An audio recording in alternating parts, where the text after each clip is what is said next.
Hello, welcome to High Vibes for You. My name is Michelle, or welcome back if you're one of my subscribers. I truly appreciate the love and support that I've been receiving.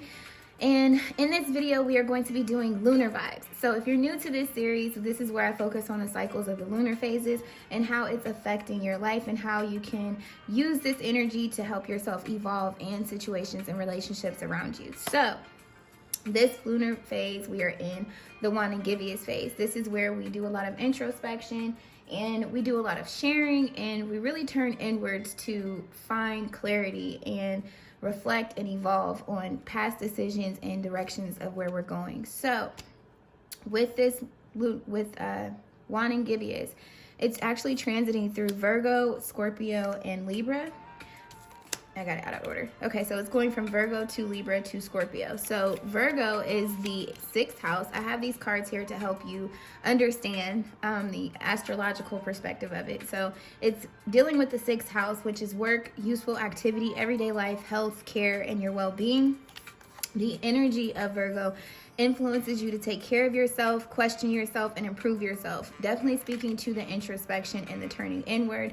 And then we have Libra, which is the 7th house, which is union, it's partnership, it's love and compromise. And then the energy of Libra influences us to bring balance to our relationships, evolve through others, and bring in beauty. So this is speaking to the sharing aspect. And then with Scorpio, this is dealing with the 8th house, so it's transformation, reconsideration, sexuality, death, and money. And then the energy of Scorpio influences us to get to the bottom of things, affirm your power, and truly transform. So all about ascension here.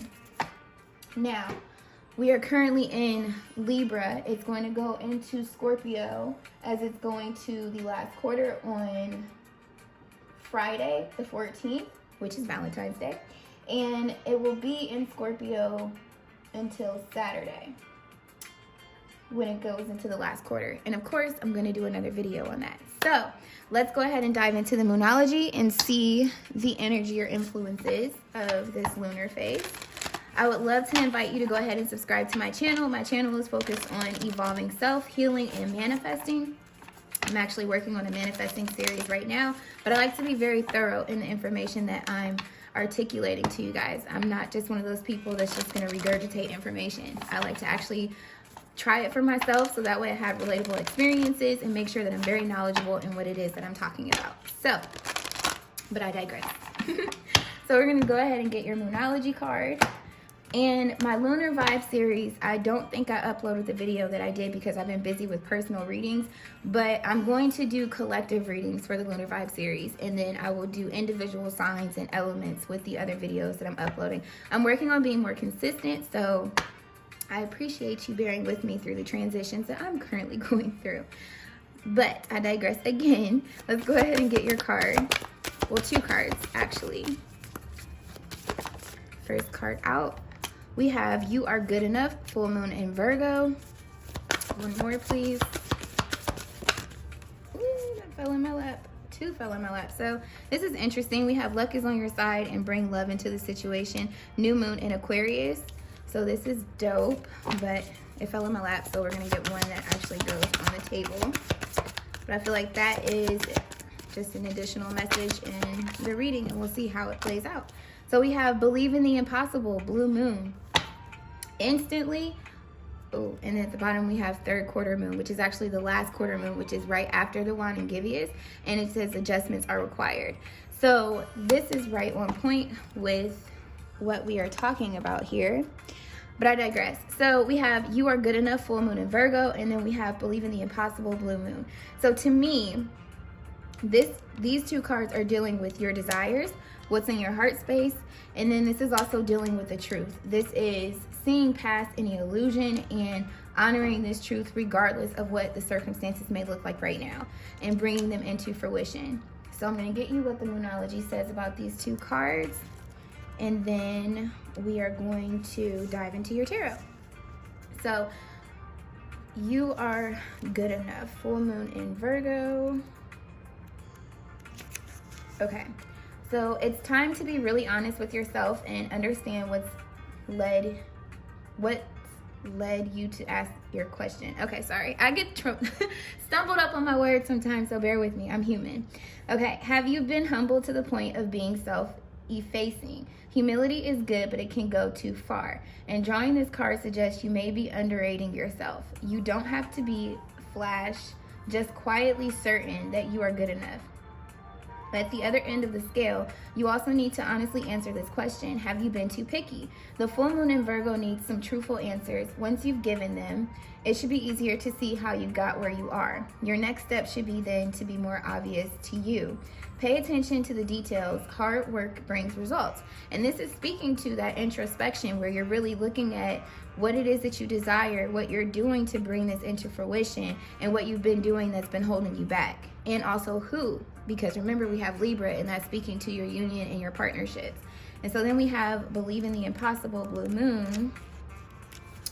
So as the saying goes, some things happen only once in a blue moon. In other words, hardly ever. Drawing this card suggests you're about to get a rare chance and that something one-off could well be about to happen. This card is a very positive sign. If you felt like you're hoping for too much or asking for too much of the universe, whatever you are asking about, it might only happen once in a blue moon, but it can happen. However, with this rare opportunity before you, it's important to believe in it. You convince yourself whatever you're asking about can never go in your favor, then guess what? It won't go in your favor. Be grateful for this card, which is a reminder to believe in your dreams. And that's what I was saying. It's like being truthful with yourself, believing in whatever it is that you want, regardless of what the circumstances look like, regardless of how far you seem away from obtaining this goal. Miracles happen every day. And by you believing in the impossible, believing in auspiciousness taking place in your life, that's how it happens. You pretty much manifest it into existence. So now we're going to take a look at your tarot and see what these two cards are talking about, and then we're going to look at your mental, emotional, spiritual, and physical to see how it relates. So for the collective, please. And if you can relate to what I've said just recently or so far, go ahead and hit that like button. So you are good enough. Full moon in Virgo. Oh, it's too many. Oh, there it is. Okay. Four of Pentacles. So this is a need to not hold yourself back, essentially. I feel like this is definitely speaking to that energy of holding yourself back from expressing your truths, expressing how you truly desire to be seen in public, in relationships, in your career path, things of that nature. It's really calling you to not do this anymore and hold this in so tightly. This is also speaking to, like, with holding yourself back, it's also like you not revealing things at the same time, like keeping a secret or keeping your dreams inside and not, like I said, acting on them or expressing them. Because it's a pentacle, it has to do with your physical environment. So to me, this is definitely correlating with this card here, telling you, you know, step into your power, honor these truths, and don't hold yourself back anymore. Really go for it. And with believe in the impossible, blue moon, two cards flipped out. We'll take the one on top. We have the Queen of Cups, and then we have the Moon Child. Okay, so this is definitely speaking to you honoring your commitments. With the Moon Child, this is all about manifesting. This is about rituals. And rituals doesn't necessarily have to be specifically pertaining to like a moon ritual. Some of you guys do practice that. But essentially, what are the rituals that you're doing that are allowing you to believe in the impossible? How are you manifesting this? Are you using your intuition? Are you putting a lid on those emotions that are doubtful, that are worrisome, that are of low vibration, that's preventing you from believing in the impossible? This is really what the Queen of Cups is all about. She's in tune with how she feels, and she puts a lid on those emotions that she knows, you know, they're not serving her. And at the same time, with the Moon Child, like I said, it's manifesting. It's bringing the unseen into fruition just off of efforts and belief that if you keep going in the direction you're going in, you're going to reach this goal. So definitely believe in the impossible. And then at the bottom of the deck, we have the Hierophant. So this is speaking to your morals, your values, your truths, essentially, that you're honoring. And even if they're not in alignment with society, you know, you could be trying to manifest your own business. And maybe right now in your life, your finances aren't speaking to, you know, getting approved for a big loan or being able to buy a bunch of product or whatever the case may be. But it's like, that's when you commit to it for yourself, because it's a truth that you know that can come into fruition, and not listening to what society says, not just going with the regular 9 to 5, because you desire more than that, honoring your heart space and not holding yourself back from it out of disbelief. So let's take a look at your mental energy. Mentally for the collective, please. Queen of Wands, being very passionate about something.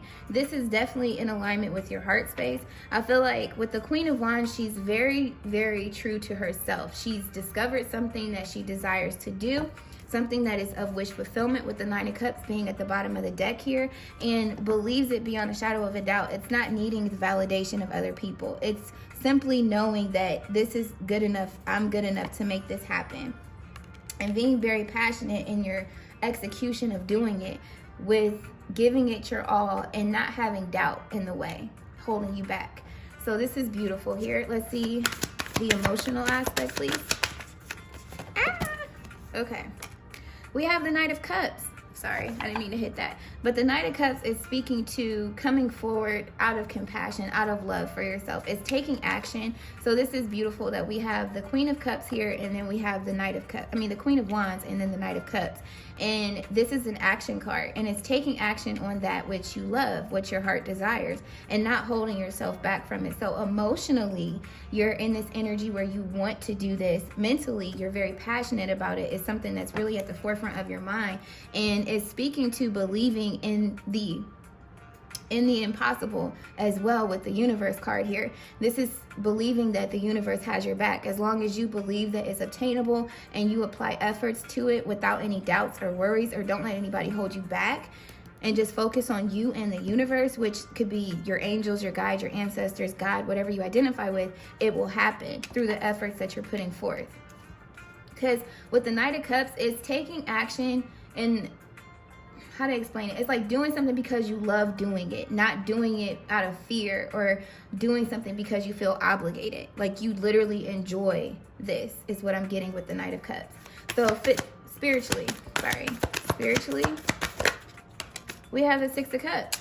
This is all about healing yourself. Maybe there were some things that didn't work out for you in the past that you needed to release. We do have the Ten of Wands here, which is speaking to burdensome energy. And it's also speaking to you honoring your inner child, which when we speak about honoring your inner child, it's the imagination of your inner child. Seeing something before you actually see it in your reality. Dreaming big, and dreaming so big that it's not as simple as, like, for some of you, it may just be going to apply for this promotion. And maybe you don't have all the qualifications that the job description is saying is needed to obtain this career or this goal. But believing that if you apply based off of your experience, based off of your adaptability, you will be able to obtain it. And then you go apply and you get the job. This is also, if you're in the entrepreneurial aspect of it, seeing something, an idea, and bringing that idea to life through taking loving action towards it. Not because you feel like you have to, again, or because you're scared. You know what I mean? So it's like, oh, well, I'm holding myself back from having my own business because I'm afraid, or because I lack information. It's like, no, I'm going to do the research. I'm going to figure out what I need to obtain, what resources I can use to help me get this dream into my reality. But it's really loving yourself and being in a deep compassion for what it is that your heart desires spiritually, and believing, having faith that the universe is going to help you make this happen. Again, the universe could be your guide, angels, your spirit guides, things of that nature.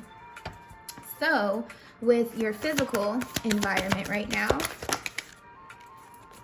we have the Death card. This is definitely speaking to the Scorpion energy, where it's talking about transformation. And the Death card, Death was actually in the Scorpio astrology card that I showed you.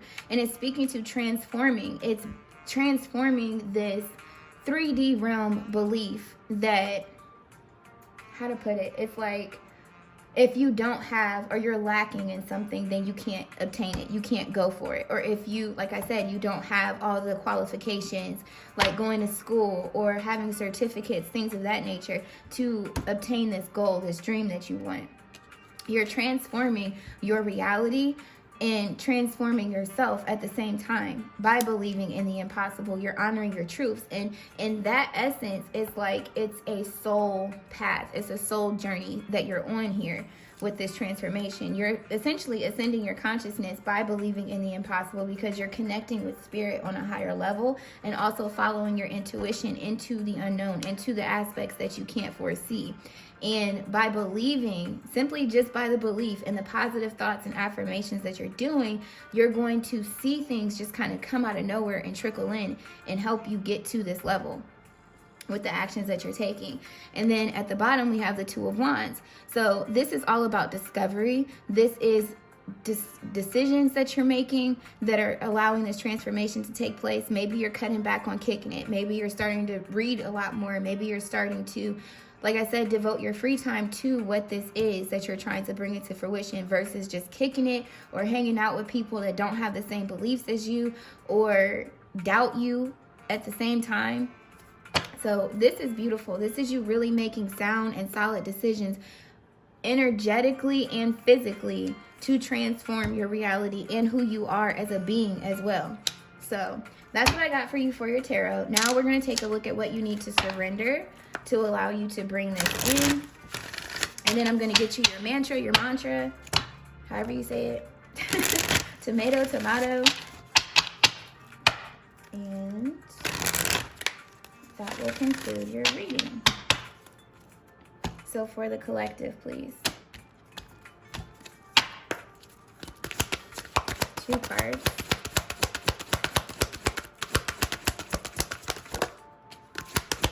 That's funny, that card was on the top. We're going to take this one. So at the bottom of the deck, surrender to rest and sleep to prevent burnout, slow down, honor your need for quiet time and peaceful sleep to rejuvenate your mind, body, and spirit. So this is definitely speaking to you taking time for yourself. And again, it's like turning inwards by honoring how you're feeling. Maybe you do feel stressed, worried a little bit from all the work that you're putting in. Because a lot of times if we don't take a break from the action that we're doing, we can't allow the universe, spirit, your angels, your guides to step in and fill in the gaps, what you can't see or what you're lacking in. So that's what I'm getting with the surrender to rest and sleep. It's like rejuvenate yourself so that way you don't get burnt out.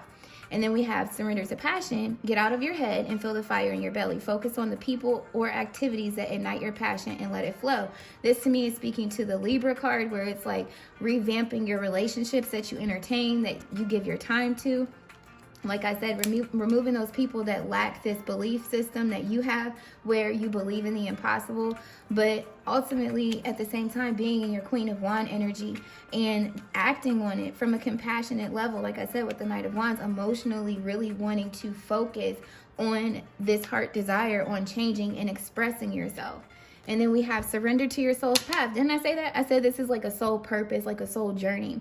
So your life's journey has been perfectly designed for your soul's growth. Embrace every lesson in every moment. And you're definitely going through a transformation here with the Death card in your physical environment. I feel like spiritually, because you're in the 6 of Cups energy and it's aligned with the Queen of Cups, you have developed more faith. I feel like you've also healed yourself from things that maybe put a blockage on your spiritual faith or journey, so to speak. So it's like you being traumatized in one way or another.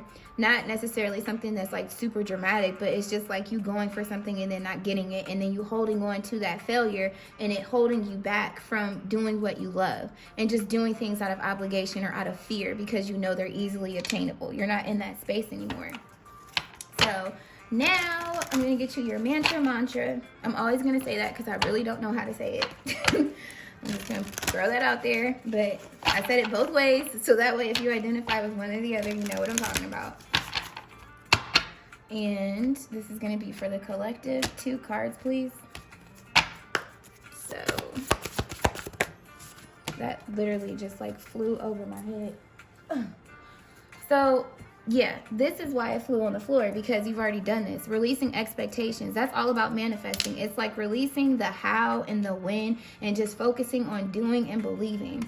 So we have the only highest possibilities come whether I envision them. Only the highest possibilities come to be whether I envision them or not. And it's like by releasing any expectation, that's when the impossible can happen.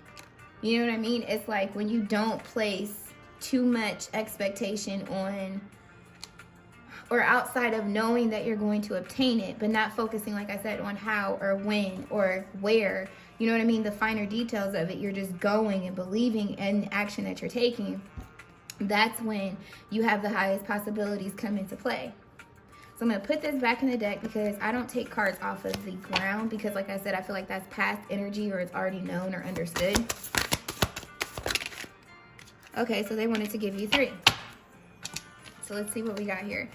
Everything is for me, not against me. So speaking to the transformation, also in the physical here with the death card being here, I feel like this is death to some relationships. I feel like you're separating yourself from environments and people that you realize are stagnant in their own life, and then also causing you to be stagnant just off of the vibrational energy that you receive from them. Maybe they don't encourage you. Maybe they invoke fear by their own lifestyle and their own choices. Maybe it's envy and they don't want you to exceed their success level, things of that nature. You are completely removing yourself from these situations. And we have integrating the ego on the other side. And again, with the purple here, this is being connected to spirit. This is also following your intuition as well, believing in your crown chakra and the vision that you see for yourself with your third eye.